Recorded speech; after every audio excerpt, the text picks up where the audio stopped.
Hi, this is Matt Edmondson, and today we are talking with Dr. John Briffa about how to escape the diet trap, lose weight for good without calorie counting, or going to the gym all day, or being really hungry, which is a big one for me. And because we're going to show this interview on the Jersey site, we're also going to discuss nutrition and skincare, which is pretty exciting. John is the UK's leading nutritional doctor and is the author of this new book, How to Escape the Diet Trap, and writes for a number of national magazines and newspapers and appears on TV on a regular basis. So, John, thanks for doing this. Thanks for talking to us. Thank you for asking me. Tell us, what do you do in your work? So, good question. So I do three things. I'm a practicing doctor, so I see patients. I usually, actually, in my practice, Matt, the approach is to try and find out why they have whatever issue that they come with. They usually come with a health issue or more than one health issue, and the approach really is to try and find out why that's there, so that we can get rid of the problem by treating it at its source, rather than just merely attempting to suppress the symptoms. So, Sure. If you came to me, say, with a headache, persistent headaches, I wouldn't be thinking about what's the latest drug for headaches. I'd be thinking, why has this person got headaches? And very often, by the way, it's nutritional factors. Okay. I'm going to ask you a question now. Can you name a nutritional factor that you think might cause headaches? For me, honestly, it's lack of water. If I don't drink enough water, I get headaches. We didn't prepare this, did we? That is No. the most common cause of headaches, probably. Okay. Of all headaches, not just nutritional causes, of all causes. So migraines. Not so much migraine, but just common or garden headaches. Okay. Migraines are usually not dehydration, really, in my experience. But anyway, a lot of people have persistent headaches, and very often it can be cured by drinking more water. You don't have to go mad, but you need to be well hydrated. But you see, the point is, you've isolated that as being an underlying factor. So now you can manage your headaches better, because if you get one, you may recognise, well, I'm a bit dehydrated, I drink more water, it goes away, and then it doesn't come back as long as I keep hydrated. You see, that's very different from just popping pills. So that's what I do in my my day job in practice. I also do quite a lot of what I would call corporate work. So I do quite a lot of speaking in the corporate environment to usually large businesses. I also sometimes deliver work-life balance, wellness, effectiveness courses. That's what I was doing yesterday, for example. So that takes up about 50 or 60% of my working time, I reckon. And the rest of the time, I spend writing. So I write for my blog, obviously, and I write for magazines. So I've done a few pieces recently promoting the book, for example, in the Times, and I write for magazines. So I wrote a piece this month, for example, for Reader's Digest or whatever. So there's a fair amount of writing in my work as well. Oh, and obviously I write books, don't I? You just mentioned that. So Yeah. every so often, when I feel sufficiently motivated, one of those will happen. Is that like a specific moment? Just I need to write now kind of a moment, or is it? In a way, I've never had kids, right? Okay, obviously, but I think sometimes women will express this idea that they want to give birth, they have a baby, right? But immediately afterwards, they're in a period where it's the last thing on their mind. Not just having another baby, conception or anything is just the last thing on their mind. And I'm a bit like that with book writing. I like writing.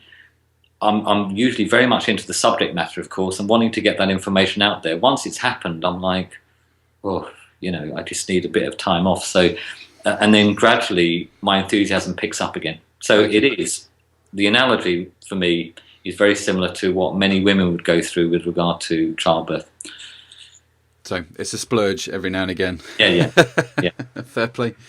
In fact, I first came across you in the book Waste Disposal, which was a book you wrote specifically for men. And I bought that book because my kids were calling me Baggy Belly at the time. Yeah, I remember the story. Yeah. I do. Brilliant. Well, there's nothing to motivate me more than my kids coming up and slapping my stomach and going, "How's the baggy belly doing?" So that's the thing about kids, though. They're beautifully, brutally honest, aren't they? They are. They tell you the truth without fear or it was great. So no, that's where I first came across you, and obviously you've written the new book, Escape the Diet Trap, which I think is actually for me better than the waste disposal. It was easier to understand. And I don't know if it's because it's more content or what in this book, but I thought it was great. And one of the things that I love is to do things differently. And this book, I mean, the thing that captures you straight away is on the book it says lose weight for good without calorie counting. Well, that's a complete opposite of what we know, isn't it? And what everybody's thinking these days. Why do we not need to count calories? Well, the main reason is it doesn't work, right? And I know theoretically it should work. Like if you eat less calories than you burn, then you're going to lose weight. That's what we're told. And that can work, and it can often work in the short term, and it can even work quite successfully in the short term. What the studies show, though, Matt, is that it doesn't work in the long term. So if you apply either eating less and or exercising more, most individuals over a period of time, a year or two, will not lose significant quantities of weight. Some of them will actually end up a bit heavier than they started. So we also know, and you may know this from your own experience, but certainly there's millions of people that have been in this position. Forget what the studies show, they've experienced that. You know, there's very few people that say, yes, I ate less and exercised more and I lost weight and I've kept it off. They're in the minority. Most people say, yeah, well, you know, eventually I got fed up and my diet went back to normal. And, you know, so why is that? You know, usually we kind of assume that it's their failing, that they didn't do it enough, they still ate too much, didn't exercise enough, they're a bit lazy, they're greedy, I don't know, you know, all of these judgments, which of course can be self-applied. I didn't do it correctly, I lack self-control, I've got a weak will, maybe I'm a bit inadequate or whatever, right? These things are common, okay, with people who fail with the calorie approach. But as I explore in the book, there's a number of different mechanisms that come into play when someone either restricts calories or exercises more, that are essentially designed to keep the body fat, to keep the body hanging on to its fat, because you've kind of gone into starvation mode. And the body doesn't know this is not going to end. It basically thinks, oh dear, I need to protect myself. And so it changes the levels of certain hormones, like thyroid hormones. It downtunes parts of the nervous system that stimulate metabolism, so that reduces metabolism. It also has an influence on a very important hormone called leptin. Okay. Leptin actually stimulates the metabolism and suppresses appetite. So if levels of leptin go down as we diet, that basically suppresses the metabolism and also makes us hungrier, of course. So now we've put a big dent in the metabolism by consciously restricting calories, for example. Now you might say, well, okay, well, I'll exercise my way out of it. Okay, so I'll go to the gym more and I'll spend more time in the gym. The problem with that is that although theoretically it works, the fundamental issue is that it doesn't burn that many calories exercise. It really doesn't. If you've ever exercised on a piece of equipment that counts calories, you'll know this. Yeah. Do you know what I mean? Have you ever? Yeah, and you see the calorie numbers going up, which is great, until you realise that actually you've just that number is the equivalent to a quarter of a digestive biscuit or something. Yeah, that's right. That's exactly it. That's exactly it. And the other problem is that when people exercise more, they tend to get hungrier. So now they're hungry. They're not actually losing weight very effectively. You know, they're subsisting on meager portions of food. And, excuse me, because you put a dent in your metabolism. And by the way, there's studies that go back 60 years that show. There was this very famous study that was done called the Minnesota experiment, where they took men, put them on a diet. What they call a semi-starvation diet, and they did lose weight. Between 20 and 26% of their weight was lost, but actually their metabolism declined by about 40%. In other words, the metabolism declined to an extent far greater than you would predict just by the fact that the body is now smaller, right? This is a problem, right? So how are you going to make that work for you? You're not. So instead of thinking about calories, what you might think is, well, that's not so important. What is it that causes fat to get into my fat cells and stay there? Right. Now, it's complex, Matt, to be honest, but you'll know the answer to this now because you've read a couple of my books. But basically, the nub of the issue really is a hormone called insulin. And one of the effects of insulin is to facilitate fat uptake into fat cells. And once it's there, it tends to keep it there. So it's fattening. Now, what causes insulin is fattening? Yes, insulin is fattening, yeah. Because up until I read your book, for me, insulin was in that bracket with diabetes, which I didn't suffer from at the time. A few friends, I had to inject themselves with insulin, which is why I never understood this. I just understood insulin and diabetes, they were the same thing, and they weren't relevant to me. But that's not the case, right. is it? And that's right. And most people would think that's exactly right. The insulin is relevant to them. And you're right. There are some people, for example, who don't make enough insulin. These are usually what we call type 1 diabetics. They need to take insulin. And if they don't, it's really bad news. Okay, so it's an essential hormone. Okay, but also excesses of insulin in the body can be quite damaging. So not only does it predispose to weight gain, it induces changes in the body that predispose to things like heart disease and diabetes in time. So if you make a lot of insulin over many years, you can eventually become unresponsive to insulin. This is called insulin resistance. And that can lead to what we call type 2 diabetes. So for a lot of people with weight issues, and certainly those that are either diabetic, type 2 diabetic, or what we call pre-diabetic, somewhere between normal and healthy and type 2 diabetes, insulin is very relevant.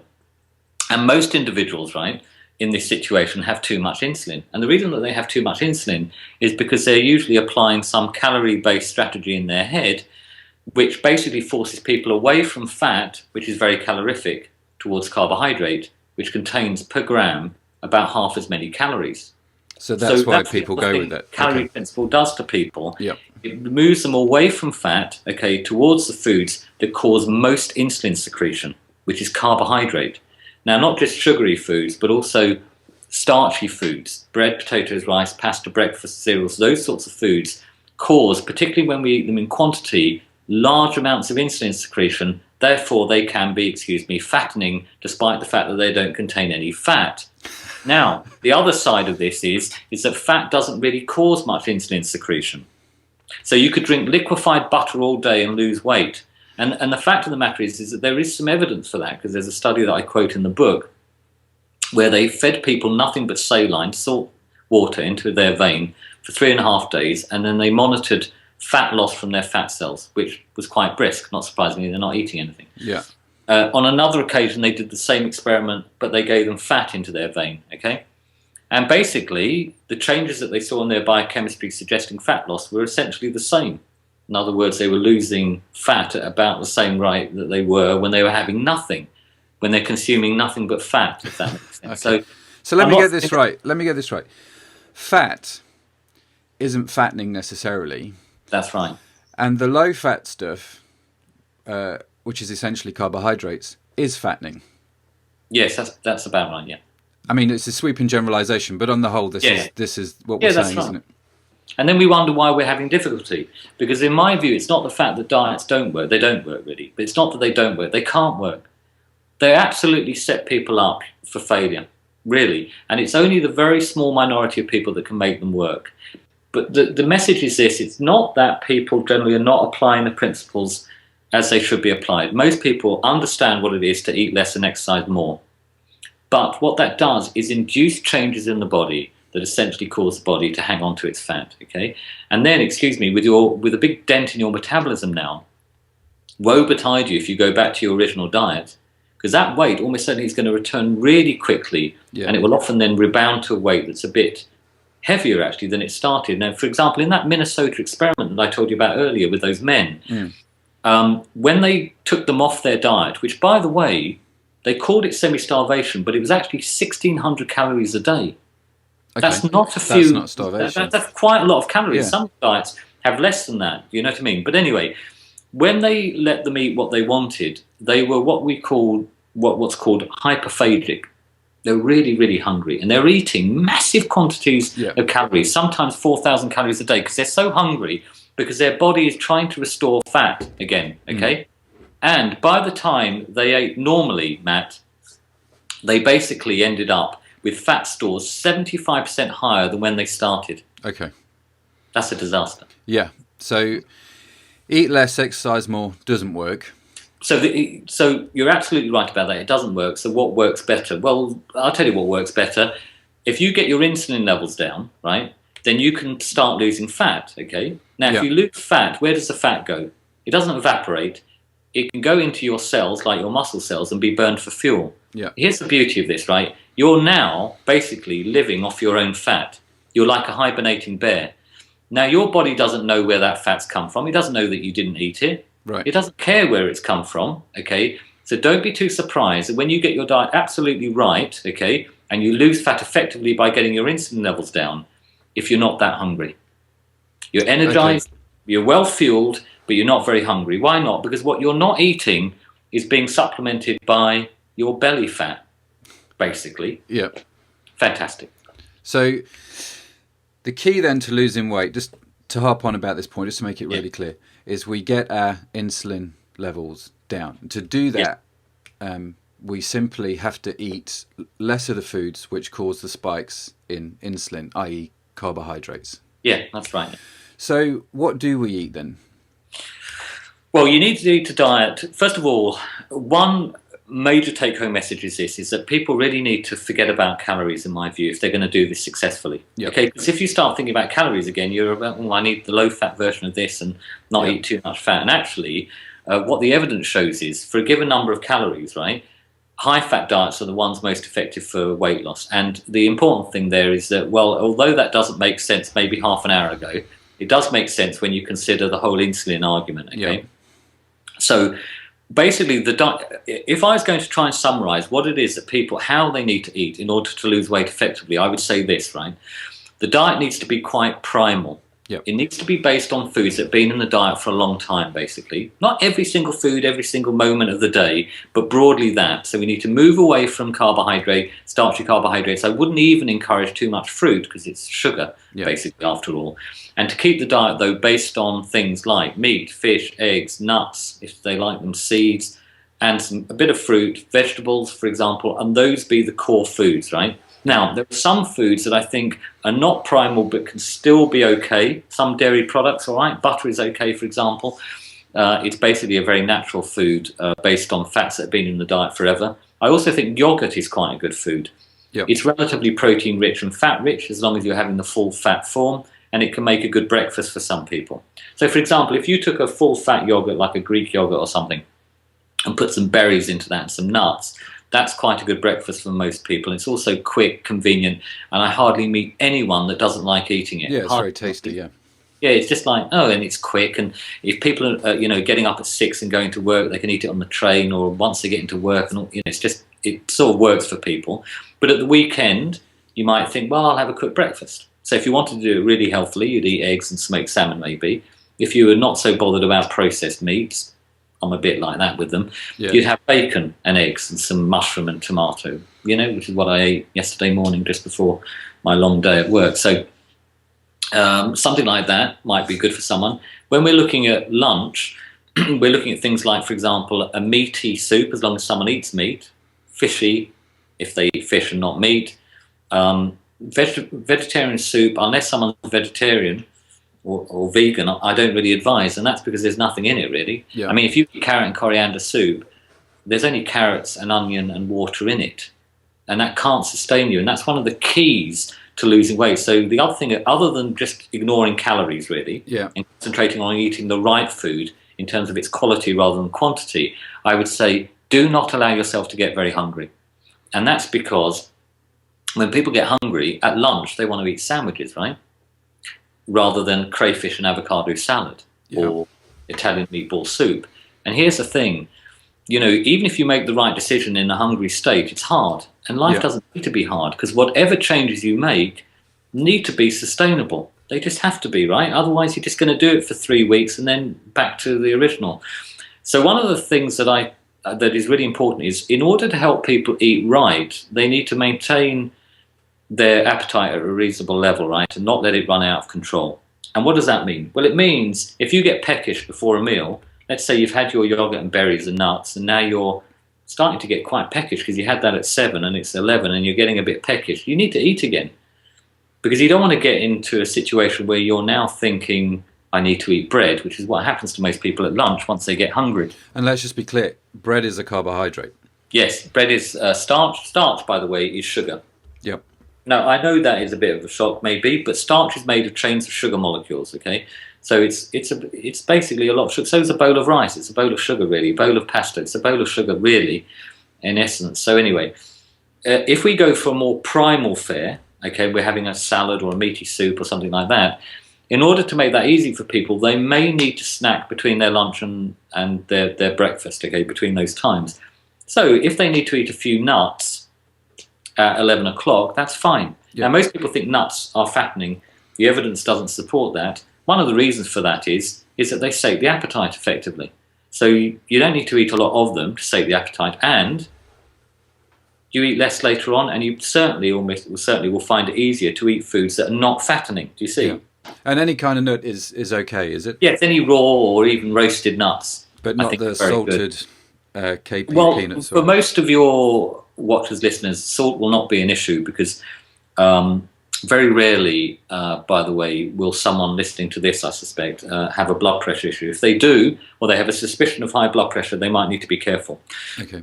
Most people are not really in that category. But if there is a blood pressure issue, that people, I advise, do need to be careful with salt and not eat salted nuts, for example. Okay.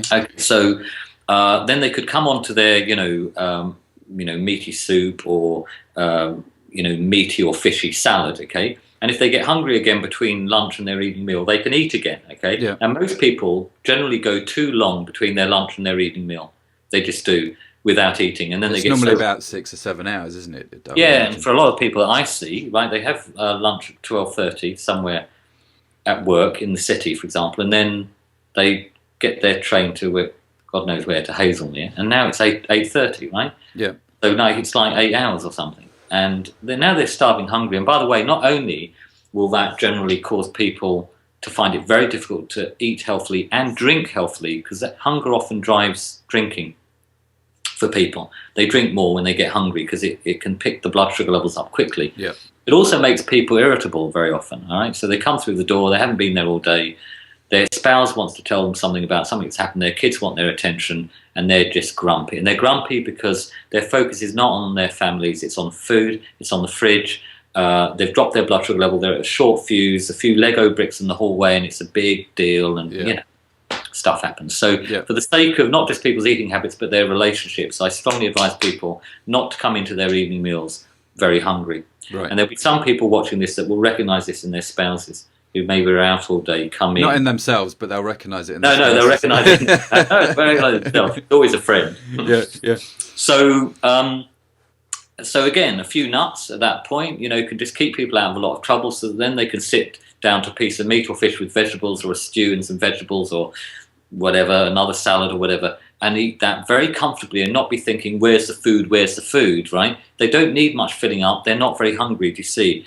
So here's one thing that I sometimes say to people. It sounds paradoxical, but this is absolutely true. For the great majority of people, the less hungry they are, the more weight they'll lose, the easier they will find it to maintain that weight loss. It's the exact reverse of what most people imagine. And this is why you don't count calories, isn't it? To be in calorie deficit, Yeah. and that's how they're going to lose weight, and it's a disaster. Yeah, because that creates hunger. But actually what you're saying is, if you're not hungry, you'll lose weight.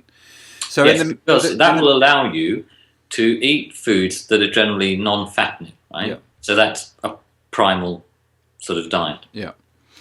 So in the middle of the afternoon then, between my lunch and my evening meal, again, I would just eat some nuts, maybe a yogurt, maybe a piece of fruit. What kind of stuff should I eat there? Well, for me, right, one snack that's very useful to have around you is nuts, and the reason is they pack down small, they're very portable, they're very accessible, okay? So most people, even when they're moving around, can have them in their handbag or briefcase or whatever, or coat pocket, glove compartment of the car. They should be, let me just say, accessible. You need to be able to get hold of them, otherwise you can't eat them, but not visible, because a lot of us engage in what is sometimes termed mindless eating. So if it's there, they'll eat it. So even if I'm not hungry and someone puts food in front of me, I'll tend to want to eat it. Yeah. Yeah, this is one of the things that I did following the first book that of yours I read, Waste Disposal, is I put a bowl on my desk at work which was full of nuts. So they're totally there by the computer, and I did find when I read the second book, I'm like, that's exactly what I do. I just sit there all, just grabbing. I go through so many nuts now that just because they're there. Yeah, and that's not necessarily a bad thing, because it's difficult to overeat them, actually. To be perfectly frank, if you keep them outside, accessible to you, so in your desk, not on your desk, that would be better. Yeah. Secondly, I generally advise people to enjoy their food, but not too much. And sometimes some foods can be very moreish. So I was talking to a guy yesterday in practice, and I was telling him about, he said, when he doesn't mind not drinking, but if he starts to drink, he gets on a roll and he can't really stop. It's the same sort of effect that you get with things like chocolate biscuits, where someone, not even very hungry, is offered a biscuit, they eat one, but now it's like they've had some crack cocaine or something. It's like, I have to eat 6. That's exactly me. Sometimes food can be like that if it's very, what we call rewarding. There's a concept that's out there in nutrition at the moment around how rewarding foods are. So you want to enjoy your food, of course. You don't want to be eating things that you don't want to eat, like fish eyes, But on the other hand, it doesn't want to be so great. So sometimes some people say, yeah, I really, really like roasted nuts. I don't like raw nuts as much. And I go, right, great, eat the raw ones, because you're less likely to overeat them.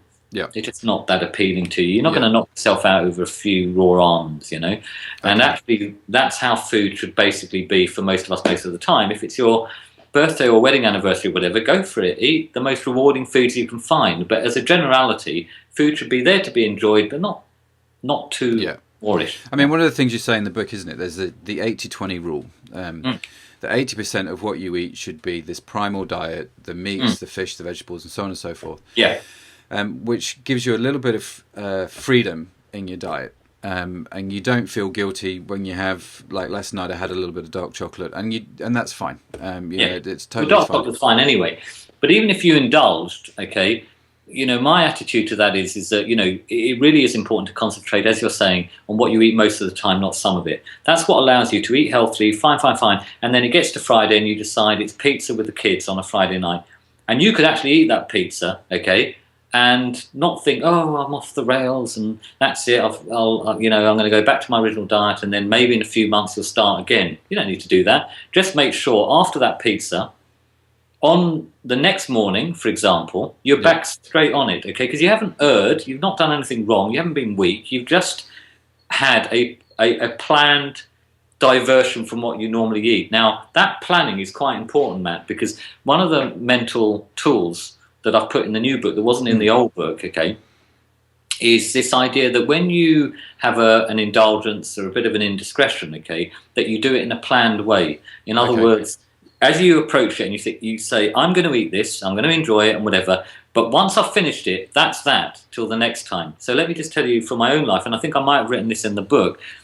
Last year I was going to a stag weekend and I was driving down to Cornwall in the southwest, and I knew it was going to be a bit messy. But I said to myself, right, I'm going to more or less eat and drink what I like, but come Sunday night, that is the end of it. I'm not going to get up then on Monday morning after the stag weekend and start eating rubbish, okay? I'm just going to go back to what I was doing. So I could have the weekend, not be too po-faced, okay, about the whole thing, indulge a bit with alcohol and food, okay? But I knew it was only going to be a 2-day escapade, right? It can't be worse than that because I've set a mental limit.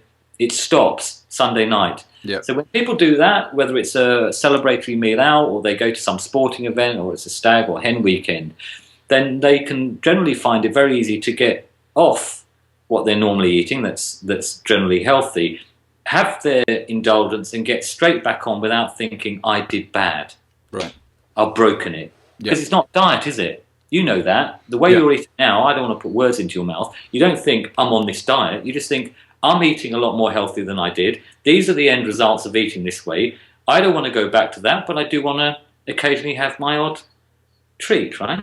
Well, that's exactly how I'd say it. Yeah, we just, my wife's a big fan of healthy eating. She loves the fact I read your book. She loves the fast. I mean, I think I lost about 10 kilos within a couple of weeks. I mean, it just melted off. And, it's been over a year and it's been great. I don't regret it at all. And it's just, I eat healthy. I eat better. And it's... You eat healthy, but not only have you lost weight, you probably, I don't know, I don't want to put words in your mouth, you probably feel better, right? You feel better because you're actually nourishing your body with the correct sort of foods now. Yeah. Secondly, people, I'm like this, right? There's a self-esteem thing that goes on here, right? Most people do not want to be carrying around 10 kilos of excess weight. They just don't. They don't feel good about it usually. And so you've got that. You're now doing something that we hope, Matt, and I suspect, you think this is sustainable. So one of the questions I ask people if I'm working with them in practice is, let's say, I see them after a couple of months, they've lost some weight, they're feeling great and whatever, and they're generally happy with what they're eating, right? Yeah. So I'll often ask them, can you see yourself doing this when you're 80? Let's imagine they're 50 or something, or 40. Can you imagine yourself eating this way when you're 80? Right. And what the normal response you get without any hesitation is not just, yes, I can. It's, why would I do it any other way? Yeah. They're like, look at me and say, why would you ask that? Of course I'm going to be doing this when I'm 80, because they see it as something completely sustainable. Now, if you're enjoying what you're eating, you can have occasional indulgences, you're lighter, you feel healthier. Why would you bother going back to what you were doing before? It's a no-brainer for people. And tell me how many diets are like that for people. Because most people, once they start, within a few days or even a day or a couple of weeks, they're like, I don't know how long I can put up with this for. Yeah. Yeah, no, that's exactly, which is why the title's spot on, isn't it? Escape the Diet Trap. You're not on a diet, it's a lifestyle change. It's an eating lifestyle change, and it's a much better result. Yes, and the important thing about this, because I think knowledge is power. Once you really understand what's going on in the body and you apply it, and then you get the result that you're looking for. In my view, the word I use to describe it, I'm obviously a bit of an evangelist here, but the word I use to describe it is people are liberated. Yeah. They're liberated. You know what I mean? They go from thinking about calories and thinking that hunger is the way through and exercising themselves into oblivion on treadmills and whatever, to basically doing something that they actually enjoy more, that is giving them better results. Fantastic. Yeah. Well, there was a lady in your book. You use a lot of stories, don't you, in your new book? And there's some stories at the end. And there's a lady who, I don't know her name. Her initials are NC. Yes, yeah. And she, I know who you're talking about. You know who I'm talking about. I do, yeah. I was sat there reading her story. I was amazed because she talks about how she tried every diet going under the sun, would lose weight, put it on, lose weight, put it on, lose weight, put it on. But got a hold of your stuff, and I don't know what the length of time was, but she loses 8 stone, which is over 100 pounds or 50 kilos in my language. Mm-hmm. And 40 inches off her body size, and then she also talks about her self-esteem going up as well. Well, that's not typical results, I would assume, but that's extraordinary, isn't it? Yeah, it is, and I say it's not typical because most people don't have stones and stones to lose, right? Yeah. Although we have a bit of an obesity issue here in the country, that people like her are relatively rare. What is common is this experience of losing weight, putting it on, losing weight, putting it on, trying lots of different things, nothing really working. Yeah. And so she actually read Waste Disposal. Okay. Oddly. Now, she's a woman, so that's slightly unusual.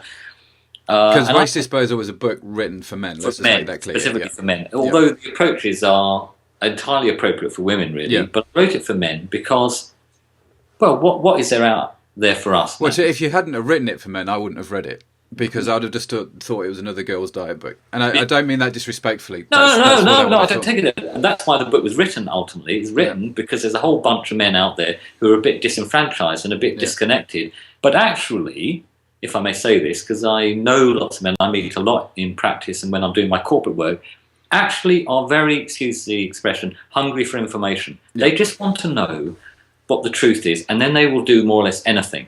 Seriously, I was talking to my girlfriend about this morning because I saw a guy yesterday when I was doing some corporate work. He was the last person that I saw, and he's a typical example of what I see in that environment. Yeah. He was basically subsisting for the whole day up until this point for the last few months, attempted to lose weight, eating grapefruit for breakfast, fruit as a mid-morning snack, vegetable soup very often at lunch, more fruit in the afternoon. He says, I'm starving hungry, and he's not losing weight. Well, of course he's not losing weight. No, his of course insulin's he's starving hungry. He's not eating anything, okay? And plus, all that fruit, there's quite a lot of sugar in it. It's just not ideal, So I suspect, right, he will do very well when he moves his diet in a bit more of a caveman-y direction, as I explained to him. And he's a classic example of this, because in about 2 nanoseconds, he totally gets it. He says, it's like, I've had a bolt of sanity, or said something like that. Yeah. I realise what's going on, and I realise how to fix it, and I'm going to sort it. And I have hardly any doubt at all. I don't have a crystal ball, so I don't know what's going to happen with him. but I suspect he's going to do brilliantly well. And the reason that he is because he gets it now intellectually, he feels it's right, and he's one of these very driven, task-orientated people that will do pretty much anything if he sees sense in it. Plus, he's not being asked to do anything very difficult. He's actually going to be less hungry in eating foods that he actually prefers to the ones that he's currently eating. Sure. And then he starts losing weight. So it's a win-win situation for this. Now, there's loads of men like that, in my view, that are concerned about what's going on with their baggy bellies or whatever, okay, who just need to know the facts, okay, who can then, put two and two together and go, right, I can see where I might have gone wrong now.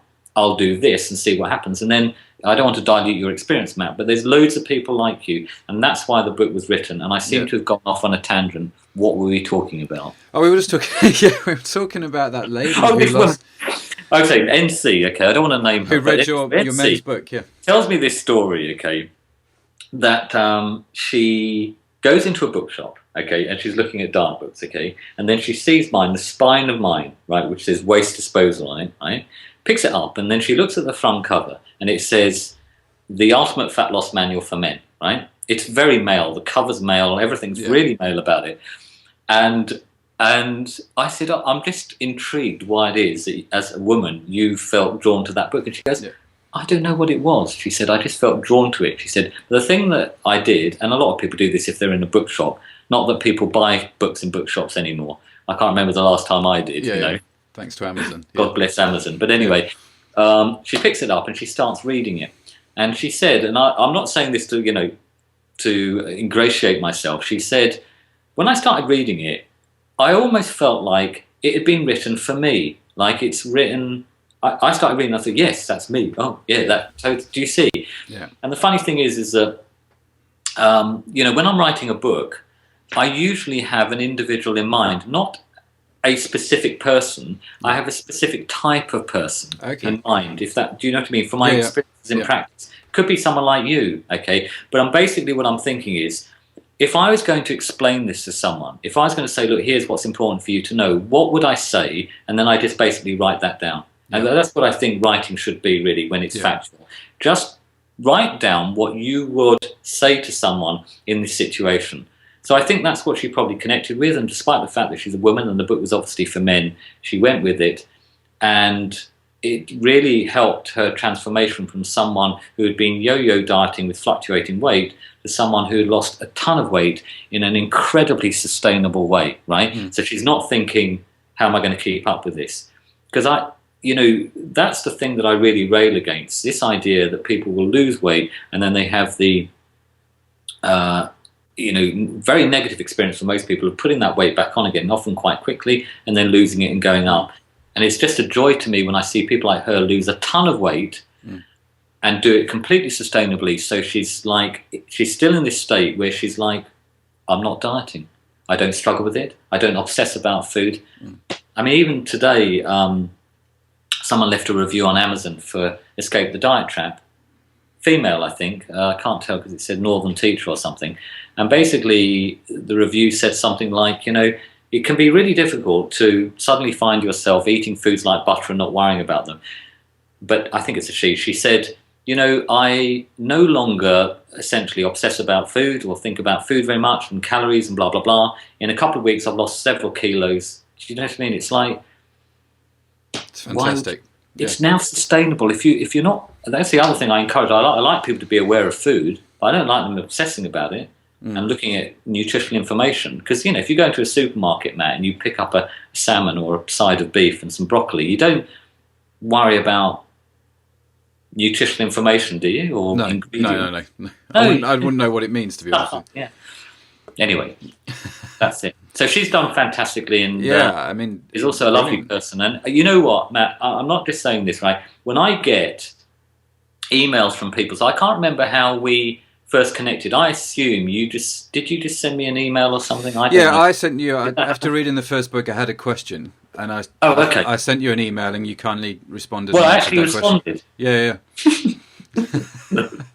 Amazing. Quite quickly as well, yeah. Okay, fantastic. So I don't want to dilute your experience or hers. I get, regularly emails from people telling me, and I've seen it in practice, so it's not like I've written a book, I've never seen someone in real life, this should work theoretically. I've been doing this for 21 years, so you have a fairly good sense for what works and what doesn't work. But when I get emails like that, I can't tell you what impact it has on my psyche, my emotions, my day. Right? Don't think for one moment that I sit there going, oh, another, starfish thrown back in the sea. I don't feel that way at all. Right. The minute I get them, if my girlfriend and I have offices in our home and they're rooms next door to each other, Sure. and so I'll say, oh, darling, I just want to read this out to you. Literally, the minute I see it, I feel so good about it. I want to tell someone about it. I say, just listen to this email, and then I'll read it out. Then I might reply to you. And I can't tell you, because for me, sometimes writing a book or putting information out there is a bit like sending binary noise into the solar system, hoping that an alien's going to pick it up and send something back. It's a bit like that. You don't know what's really going on out there. I know what goes on in practice because, of course, I'm there, but I don't know what happens when someone reads one of my book and whether it makes sense and whether it's made any difference. I don't know until someone tells me, right? So when it does and someone feeds back in that way, it really, really means a lot. I can't tell you. So I know, I'm not there just for my own amusement, of course. Okay. So when someone like you has the faith in something, reads something, applies it, gets the benefits that they're looking for, it has an enormous impact on me. It's not. I'm not glib about it. I'm never ever glib about it. No, with the Jersey website, one of the things that I still read every email that comes in. The company it's quite a big company. We have 50 staff. I still read every email every customer sends in because, like you, I want to know what's going on. And when we get an email from customers with positive feedback, and I love reading those, to the point now when I get positive feedback from people, I make a point of writing to them because I know the effect that it has. Yeah. And we print them out and we put them in the warehouse on the wall so all the staff can read them. And it's great, isn't it? It's fantastic. Great getting No, that it is fantastic. And I think you'd have to be completely unemotional and a bit of a monster not to feel something in your heart, actually, when you feel like you've served someone in a way that's really benefited their lives. Yeah. Whatever that be. And that's actually one of the things that I noticed when I started losing the weight was not so much what the scales were telling me, but more what the tape measure was telling me. You're quite key on this in the book that, I think when you weigh yourself, depending on what time of the day it is, your weight fluctuates. Well, my weight fluctuates massively throughout the day. I drink have my water. Yeah. Carry that around everywhere I go. You drink a litre of water, you've put on a kilo of weight, so... Yeah. But certainly the tape measure around the belly button, as that went down, you start to feel really good about yourself. And I'm like, babe, look at this. Always my weight is going down. It's going down. Yeah. It was, it was a beautiful day. The day I walked into the kids and said, "You can nick us. You're not calling me baggy belly anymore." So it was funny. Kids. Speaking about kids, before we get onto the beauty side of things, just quickly, you talked about having pizza with the kids on a Friday night. Yeah. I assume, right, again, I don't want to put words into your mouth, but do the same principles apply for kids? They absolutely do. And my feeling about this is that there's no doubt that different people have different tolerance for certain foods, including carbohydrate. There are some people who can eat a ton of carbs, not put on weight, right? Oh, yeah, I saw your... hang on. If their biochemistry, it's all fantastic. And they're probably not adversely affected by the carbs that they're eating. Let's just say that. They exist. Those people exist, okay? However, we'll get to children in a moment. In adults, if there's a problem with weight, there's probably a problem with carbs, okay? Now, kids, compared to adults, generally tolerate carbs better. They just do. I know I did when I was a kid. And it wasn't... I was active as a child, and I played rugby and... ran cross country and athletics and all sorts of stuff like that, but it wasn't really that. Even if I was, there was a point where I didn't exercise at all for a year because I had these knee issue problems. Didn't make any difference to my weight, and I was still, troughing pasta, which is what I did in childhood. Do you know what I mean? So it's nothing to do with that. It's to do with, how much your cells take up fat, what's happening with your insulin levels and blah, blah, blah. But over a period of time, that can become progressively difficult for people. Plus, let me ask you this. Why do kids need all of that carbohydrate? What you'll hear repeatedly is they need it for energy.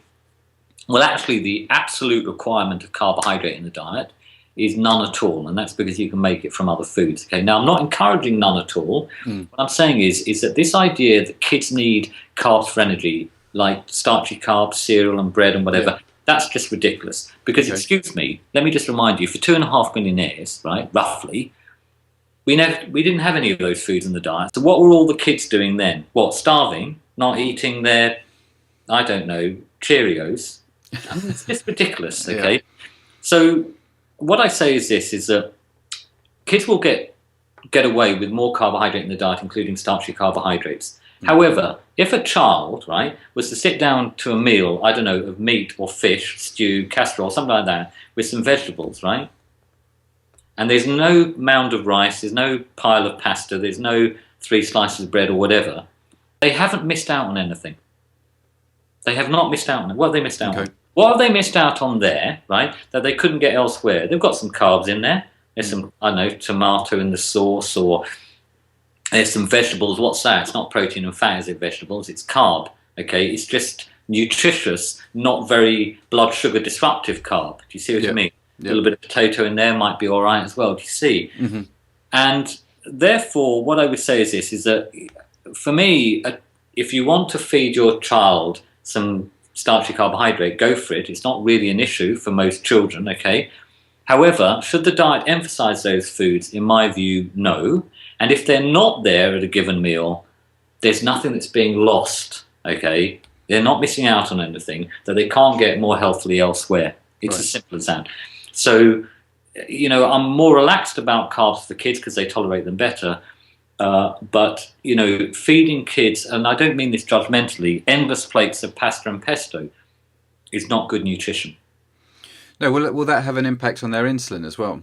Yes, it will. As they get older, does it affect it in the long term? The more insulin you secrete over the course of your life, the more likely you are to either, number one, become unresponsive to insulin, and you've got insulin resistance, which can lead to what we call type 2 diabetes. Or what you can get by secreting lots of insulin over many years is something called pancreatic exhaustion, where basically the pancreas that produces insulin stops being able to do that. Now you're not making enough of insulin that probably isn't working very well anyway, and then you may need to take insulin in that situation. So that's not type 1 diabetes, which I mentioned earlier. It's insulin-treated type 2 diabetes, but anyway. And on the way there, of course, you've had these gluts of insulin, you know, causing fat gain and possibly predisposition, not just to diabetes, but heart disease. There's quite strong links between insulin and dementia. Now, obviously, if you're 8 years old, you're not going to be worried about these things, right? But if we're thinking about, you know, feeding our kids in the best way possible for the next generation, the generation after that, then it would be, in my view, a move away from the idea that kids need starchy carbohydrates, okay, and ram their diet full of that. They don't need that, okay, and to move the diet in a bit more of a primal direction, okay? I'm not saying they shouldn't eat any of these foods. Should they be the basis for the diet, as we're encouraged? No. Right. Okay. Yeah, I'm the same way. When I was a kid, didn't put any weight on. Do you know when I started putting weight on? The day I got married. I was 25 and I was fine. I got married. I'm not joking. We went to the States for our honeymoon and I put on a stone in 10 days. Oh, my word. And it was just, it was the beginning of the end for me. Do you know what I mean? Until last year, but yeah. It's funny that you should say you put on a stone over a week. Because most people say, how did he do that? I can do that. I put on weight very, very easily. Really very easily. So, for example, like I reckon I put on about 5, maybe 6 pounds over that weekend stag that I went on. Which is extraordinary, isn't it? Yeah, it is extraordinary, but you know, if you pile in carbs, and by the way, carbs generally attract water into the body, so it won't be fat. Can't be fat, can it? Think about it. There's 3,500 calories in a pound of fat. So if you put on 14 pounds of fat, I mean, it would be impossible in America to eat that. What it is, okay, is yes, you might put on a bit of fat, but there's a lot of carb that's come in. You've retained a lot of fluid, you know. You might have had even more salt in the diet, causing more fluid retention. It's not fat, okay? And people should know that, because if their weight springs up after a not-so-good meal, and they're a couple of pounds heavier, it can't be fat. Otherwise, they'd have eaten an 7,000-odd calories in excess, and that's difficult to do in one meal. You know what I mean? So people should satisfy themselves that when their weight springs up like that, that it's not particularly fat. and when they get back onto their regime, they'll lose it more. It goes quite quickly. Do you know what I mean? Yeah. And and that's one of the other reasons for not weighing yourself too much. That's the other thing. Yeah, you know what I mean? they get paranoid about it. It can have some really negative effects on people's psyche. So they've eaten quite well, they think maybe, and then they look at the scales the next day and they're up a little bit. You know, and listen, a half a pound or a pound for some people, one way or the other, can determine how good they feel about themselves. Yeah. I mean, it can be that, you know. So that's the reason for not getting on the scales too often. Yeah. You're absolutely right about that. For some people, the weight can spring up and it can be really alarming. But anyway. Yeah, and the other moral is don't go to America for your honeymoon.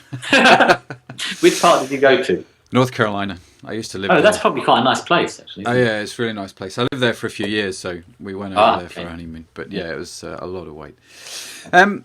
Beauty then. Let's get on to beauty. Yeah. It's an obvious question, but does food have an impact on your skin and what we would classify as technical beauty? Yes. So basically, you know, everything in the body is made of what we eat, ultimately. It is. You know, our body is constantly renewing itself, including the skin. So bits of skin are dying and flaking off. That's what dust is. It's mainly skin, isn't it? And then, you know, you're replenishing that essentially from underneath. Now, you know, the better the raw materials that go in, the better the skin's going to be, okay? And we do know, for example, that certain nutrients seem to be particularly important for skin. Some of the most important ones, in my view, are what we call essential fatty acids. So these are fats found in the diet that you can't make internally in your body. You have to get them from outside. And key here appears to be what we call the omega-3 fats, right. That are found in things like oily fish, like salmon, trout, mackerel, and herring. And they seem to be particularly good for maintaining health in the skin. So there's a whole diet, is it pericone, something like that, that's all based on this principle about eating oily fish 3 times a day. Well, I quite like oily fish, right? But 3 times a day, no. That's probably going for it, right? But anyway, it's all based on that basic principle, I think. So we've got that, right? Another very important thing is protein, because the structure of the skin is, to a certain degree, determined by something called collagen. That will be familiar to a lot of your customers, I think. And collagen is protein. And if you eat a protein-deficient diet, it's very difficult to replenish collagen properly, so then that can potentially age you. Now, there's other things that can mess things up. So sugar. Sugar actually causes, through chemical reactions, cross-linking of protein and basically stops collagen being sort of soft and pliable and basically ages the skin by disrupting collagen basically in the skin. So if you eat a diet relatively rich in sugar or foods that cause a lot of sugar release, like even starchy foods, that might possibly age the skin. Then you've got something called free radical damage, and free radicals are formed in lots of different ways. But one way, this is not dietary, but just so that people know, is smoking. And that's possibly why smokers appear very often to be older, if you look at them in terms of their skin, including the skin on their face, why they appear older than they are biologically. You can see what I mean? Yeah. So it's probably not a myth that smoking ages people. It probably does, and internally and also externally. Can we combat that? Yeah, we can combat it because there's nutrients called antioxidants that help combat free radicals that might have an anti-aging effect. So what are they? Well, if you're eating sort of vegetables, particularly deeply coloured vegetables, then you're eating generally antioxidants. So, eating green vegetables and deeply coloured vegetables generally, could be useful there. Okay. One other thing is that there's quite strong links between carbohydrate consumption and acne. Now, there's a guy in the States, a professor out there called Lauren Cordain, and he's done quite a lot of work looking at the influence of insulin on certain changes in the skin that would predispose to spots, acne, basically. So it can cause, something called hyperkeratinization of the skin, and it causes more oil production, if I remember rightly.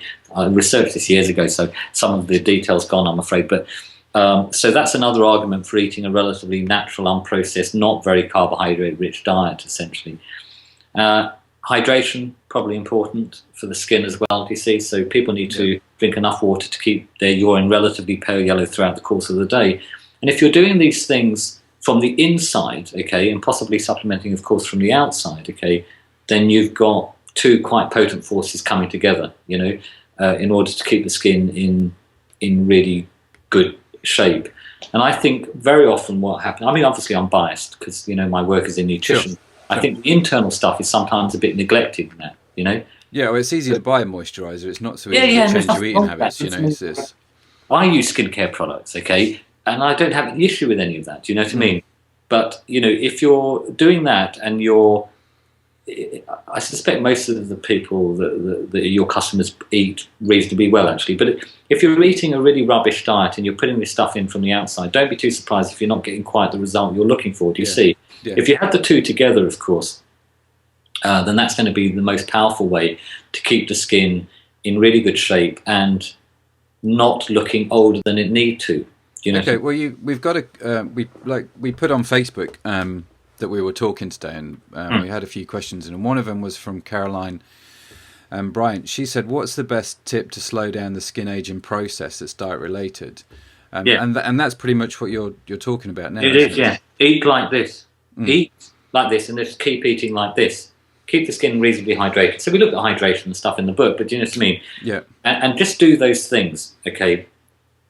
Because, you know, this would be the best way to reduce the risk of too much what we call free radical damage in the body, and at the same time supply the skin with the nutrients, you know, that it requires to replenish itself in a healthy form. Yep. You know, when people get a bit low in certain fats, because that's the other problem with a low-fat diet, you don't eat enough essential fats, then the skin can age probably more quickly than it should, and also that will generally cause dry skin. You know, so when people get, you know, I mean, that could be other things as well. People can have, I don't know, thyroid problems or whatever, but usually it's just a lack of fat, lack of oil. So people are now not sufficiently oiled from within. That's their problem, basically. And that's, as I say, another problem with the low-fat diet. So as a general rule, eating in the way that I'm suggesting with a reasonable amount of fat, particularly those omega-3 fats, not having too many spikes in blood sugar that are going to disrupt collagen, giving the body a reasonable amount of protein so that collagen can form effectively. Well, there you go. Do that, keep the skin hydrated, put some stuff in on top. Fantastic. Oh, there you go. Wonderful. I've had no work done, by the way. No Botox. Me either. Have we got time for one more question? Yes, go for from it. Facebook, from Catherine Martin. She wrote, "Can you give any advice on how to reduce the negative effects of the monthly woman's hormone cycle on the skin?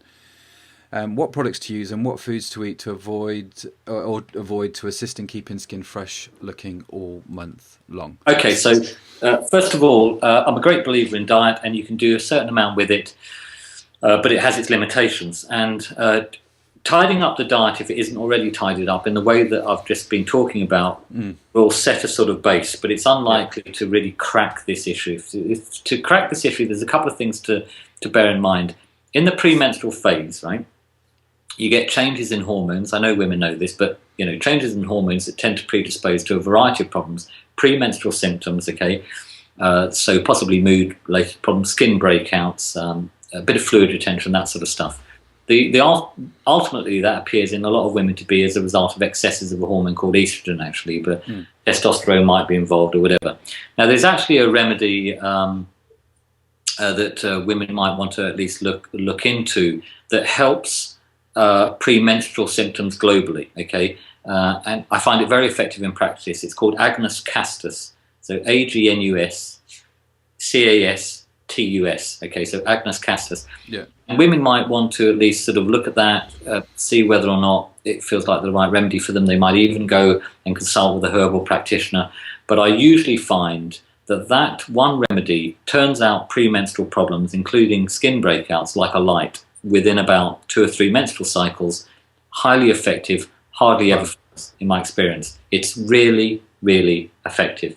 I gave a talk a couple of years ago to a group of women bankers, right? And there must have been, I don't know, 200 people in the room. And because it was based on women's health, I mentioned the whole premenstrual stuff because you have to. It's about women's health. You can't not talk about premenstrual syndrome. And I did a poll. I can't tell you, this herb is really very effective in practice. Yeah. I did a poll and I said, has anyone here, by the way, ever heard of Agnus Castus? And not one single hand went up. And it made me think, all right, well, I might know about it. Maybe a lot of people in natural health might know about it. But actually, maybe it isn't very known about. And you know what? I could imagine there's a significant number of women out there labouring every month with problems to do with premenstrual syndrome who might have their lives significantly benefited, not just their skin, just everything, right? Okay, here's another remedy that seems to work quite well for specifically skin breakouts prior to periods, and that is vitamin B6. Okay. I don't know why, I don't understand the mechanisms, but it appears to be beneficial for that. It's another thing to try. I would generally go with Agnus castus first if I was advising in practice, because I think the effect is more global. You know, it seems to do a lot for helping mood and fluid retention and all sorts of stuff. However, B6 should be borne in mind. I wouldn't usually take B vitamins in isolation, by the way. So if you were taking, say, 50 milligrams of that, I would take it generally in the context of a B complex supplement. Okay. And that's another thing that women may think about. Now, one or both of those will often have a very significant effect on the appearance of the skin and keeping it at its base sort of healthy level right through the menstrual cycle. Wow. Okay, maybe we should sell that Agnes stuff. Maybe we should start a website selling it if it works that well. I mean, it feels a bit odd, two blokes talking about women's menstrual cycles, but it was one of the questions on Can Facebook. I just say this? I don't want to be sexist about this. Premenstrual syndrome, okay, is not an exclusively female condition in the sense that it doesn't just affect women, right? Okay. It affects everyone. It affects the partners of those women. It can affect the colleagues of those women. It can affect the children of those women. And so one of the reasons I'm passionate about women understanding how better to manage this and possibly get rid of it entirely, which is not unheard of and is quite commonly the case with the right sort of remedies, is because it just makes life so much easier for everyone. You know? So it might seem a bit odd that two guys are talking about premenstrual syndrome, but we have a vested interest. We totally do. No, I totally agree. Well, listen, John, really appreciate your time. Really appreciate your time talking to us and giving us all this advice. My best piece of advice to those of you watching is going order the book off Amazon. I think it's on Kindle as well, isn't it? It's on the Kindle version. It is definitely worth a read. So that's it from us. So stay tuned, and we'll come up with some more interviews soon. But John, really, thanks. Appreciate your time. Thank you very much, man.